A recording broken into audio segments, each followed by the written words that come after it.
120. I eagerly expect and hope that I will in no way be ashamed, but will have sufficient courage so that now, as always, Christ will be exalted in my body, whether by life or by death. Okay, this one is quite a bit different, but it says the same thing again. According to my earnest expectation and hope that in nothing I shall be ashamed, but with all boldness, as always, so now also Christ will be magnified in my body, whether by life or by death. Okay? If we live through this and the Lord doesn't come, the next verse is a great verse. But we'll stop and we'll evaluate this one first. The opening words of this verse, 120, tie back to Paul's note in the preceding verse that this will turn out for my deliverance. That was not speaking of deliverance from prison, nor his salvation as a Christian, but rather salvation as a simple fact. No matter what occurs, he would be saved through it. Understanding this, he says that according to my earnest expectation and hope.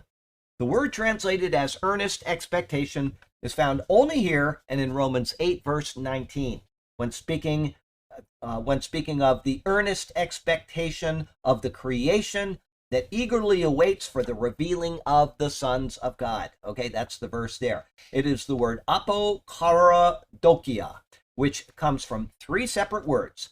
Apo, which means away, and then you have kara, the head, and dokio, which means thinking. Okay, so you away, head, thinking. And so it gives the idea of thinking forward, looking forward, or expectation, okay? As if the head is literally outstretched. And so in turn, it refers to eager and even intense expectation. You know, when you're really wanting something and you'll actually lean forward at times and you're just hoping for it. It's like you're wanting it to come sooner by leaning forward. And that's what they get the idea of that here in the Greek as well. And so in turn, it refers to eager and even intense expectation.